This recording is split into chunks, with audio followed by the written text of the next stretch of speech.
Cet anime est vraiment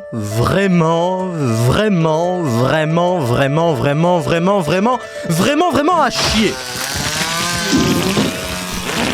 Oh, je rigole. Ah bah même si c'est vraiment du caca. Chaque saison, on doit se taper les mêmes animés qui passent en boucle. On a des isekai, encore des isekai, et puis des shonen, encore des shonen. Sauf que cette fois, on vient nous dire que c'est la relève des shonen. Alors forcément, ça intéresse. Quel est cet anime hollywoodien dont Yves nous parle? Cet anime similaire à Jijika, l'anime meilleur que Demon Slayer, sympa mais classique, incroyable, pas très le meilleur anime du moment. Waouh.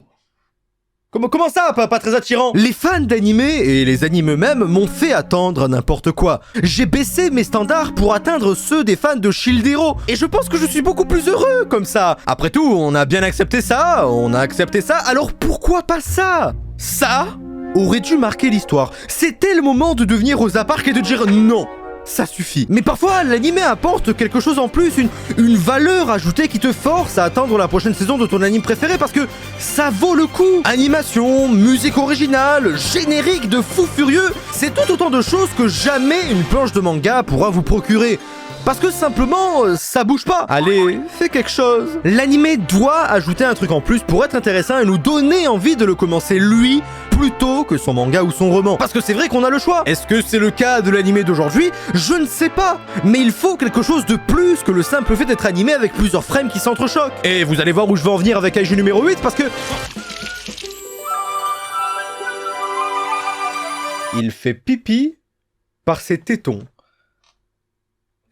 C'est un anime où on peut voir un kaiju faire pipi par ses tétons. Mais les animateurs, ils ont pris de la drogue ou quoi? De la drogue ou... Pardon. Et là, sur votre droite, vous pouvez voir un majestueux kaiju qui... Non! Les kaijus sont des monstres, littéralement, qui sèment la terreur au Japon et qui détruisent une quantité de bâtiments et de biens publics. Pour creuser encore le trou de la sécu, par exemple. Ils apparaissent, on ne sait pas comment, sont nés, on ne sait pas comment, existent, on ne sait pas comment, de toute façon ça va être expliqué dans le scénario au bout de 50 épisodes, sûrement. Tout ça pour nous dire que c'est encore un coup du gouvernement chinois. Les kaijus sont dangereux, mais on peut observer dès le début que ce monde a l'air habitué aux attaques fréquentes de kaijus. Au Japon, pourtant, pays le plus calme et le plus civilisé, selon certains. Ce sont certes des étrangers pour nous, mais ils sont blancs. Mais ce que le scénario veut bien nous expliquer, c'est que les humains sont très forts pour tuer ces trucs. Gros canon, gros katana, AK-47, grosse hache de guerre, Donald Trump. Et les femmes dans l'anime te diront quand même qu'elles préfèrent choisir l'ours parce que je trouve ça beaucoup plus rassurant, ouais. Sauf qu'après avoir pulvérisé le kaiju, il faut bien se débarrasser de tout ça et il n'y a pas de femme pour le faire. Ça va, c'est la première vanne misogyne de la vidéo. Kafka est notre gars. C'est l'un des gars qui nettoie les entrailles des kaijus que les forces spéciales tuent. Et ça ne le fait pas chier, à vrai dire. Il se donne à fond dans tout ce qu'il fait. C'est honorable et mature. Mais au fond, il a toujours rêvé d'être du côté de ceux qui les tuent. Défendre les citoyens de ces monstres, être stylé de fou et surtout, être avec son amie d'enfance Mina, qui elle est déjà de l'autre côté. Sauf qu'il a toujours échoué les examens d'entrée. Année après année, il atteint presque les 30 ans et semble déjà avoir abandonné l'idée d'être un soldat. Tout ce qu'il peut faire à présent, c'est motiver la prochaine génération, qui est sur le point de mourir, sa mère la pute! Kafka arrive et sauve Ichikawa. There's a star man waiting ma jambe, fils de pute. Ah, ça fait mal, sa mère. Ichikawa sauve Kafka aussi, parce que c'est ce que ferait un personnage cool qui veut intégrer les forces, lui aussi. Et là commence le début d'une amitié solide que rien ni personne. Et finalement, ils se font sauver par une femme. Bouh, la loose, quoi. Par une femme. Maintenant, ça y est, on y croit. Kafka va accomplir son rêve de se tenir avec Mina, et Ichikawa va enfin atteindre son objectif. Ils vont intégrer les forces spéciales, sauf que... qu'est-ce que c'est que ce truc?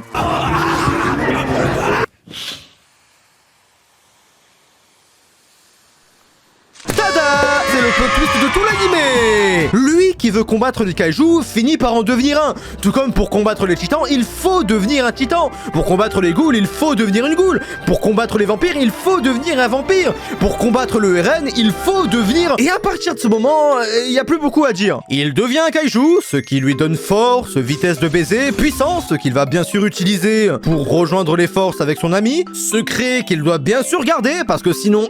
Et globalement, c'est ça. Entre deux, on va juste nous casser les couilles avec une magicienne, parce qu'elle nous les brise même à travers l'écran, nous casser les couilles avec ces blagues de merde qu'il spamme tout le long, ce Golemon de Kafka du haut de ses 48 ans qui fait n'importe quoi, ces trucs what the fuck qui font rire les japonais, mais pas nous. À part le caca, le gros caca là. Mais sinon, même si ça paraît être un truc de con, c'est un truc de con. Mais ça fait rire et ça fait passer le temps, et en plus les combats sont... Oh, les lasers, wesh. Ah, j'oubliais ce qu'on regardait.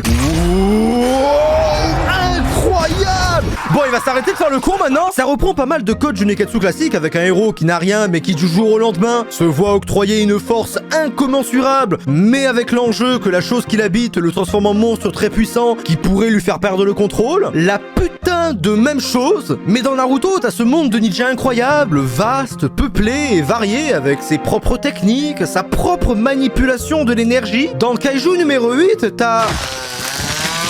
Oh oui! Épisode 2, il sauve une petite fille d'un kaiju, très cool. Épisode 3, il passe les tests et se retient d'utiliser sa puissance de kaiju parce que faire le trou du cul, c'est plus rigolo. Épisode 4, vraie épreuve contre des kaiju, qui le force bien sûr à se transformer pour sauver la blonde. La scène était stylée, donc je vais rien dire. On nous introduit un méchant qui lui aussi est un kaiju qui peut prendre forme humaine. On nous introduit aussi ce trou de balle qui est vraiment japonais, parce qu'on ne sait jamais quand il a vraiment les yeux ouverts. Tout le monde lui dit qu'affronter des kaiju avec des katanas c'est nul, vu que les guns existent. Mais seule une personne l'a encouragé, et je vous laisse deviner qui. Contrairement à toi, je suis incroyablement maladroite avec les lames, c'est terrifiant.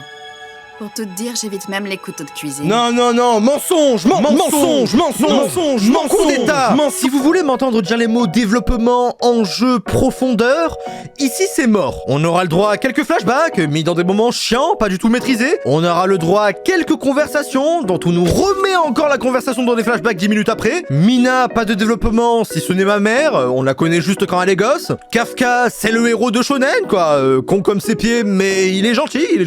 Ichikawa, c'est le ref, le seul personnage un peu potable, le reste de l'escadron pue la merde, incarne des clichés de comportement que l'anime ne se sent même pas obligé de présenter vu qu'on les connaît déjà. Auriez-vous deviné que ce type n'est pas du genre à se faire remarquer? Ou que celui-là ne fait que gueuler pour rien? Généralement, on vous dit de ne pas juger un livre à sa couverture, mais quand le livre tout entier c'est la couverture, ça devient compliqué quand même. Quand les choses tournent mal, ce que fait la série, et ce qui lui porte préjudice d'ailleurs, c'est qu'elle te rassure trop tôt. Jamais on attend vraiment la fin pour te dire non, ça se passera pas comme ça. On ne laisse même pas le danger grandir avant de venir secourir un personnage d'une situation qui a dégénéré.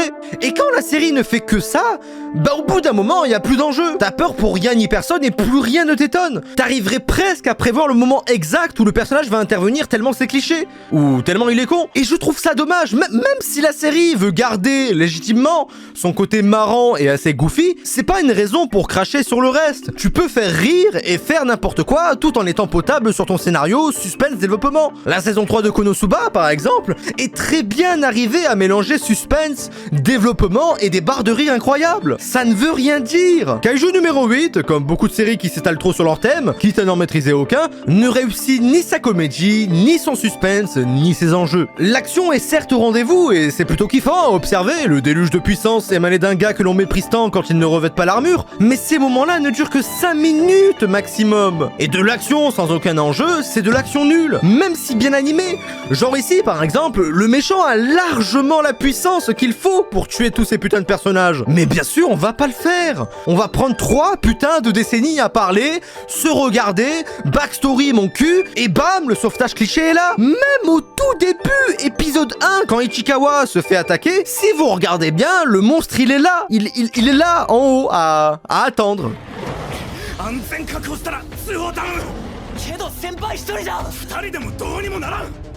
Ce que j'aime bien, c'est que vraiment, le monstre leur laisse le temps de parler. Fait vraiment, non, tu vas rater ta vie, t'as pas le temps. Si, attends, on a encore un peu le temps, le dialogue est pas fini. Mais honnêtement, qu'est-ce qu'on en a à foutre? Les personnages sont simples et attachants, il n'y a pas de complexité qui les font agir bizarrement, juste débilement pour nous faire rire de temps en temps, et bah, il y a rien de mal. Au début, je vous avoue, je comptais juste cracher sur l'animé parce que, objectivement, j'ai relevé tout ce qui n'allait pas. Et j'ai remarqué que j'ai quand même aimé l'animé, j'ai aimé ses défauts en fait, ses conneries, et ça crée un billet étrange où j'ai plus de mal que de bien à dire, et pour pourtant, j'ai plus apprécié que détesté. Kaiju numéro 8, c'est le genre d'animé où faut pas trop se poser de questions, il faut pas trop approfondir l'expérience de ce qu'on regarde, puisque ça nous fait juste réaliser à quel point c'est con ce qu'on regarde. Mais comme beaucoup d'autres animés en fait. Opening sur 20, parce qu'il est vachement cool quand même. Abonnez-vous, je fais beaucoup de vidéos comme ça, n'hésitez pas à laisser un commentaire, j'y réponds souvent, très souvent. Et sinon, ciao bye.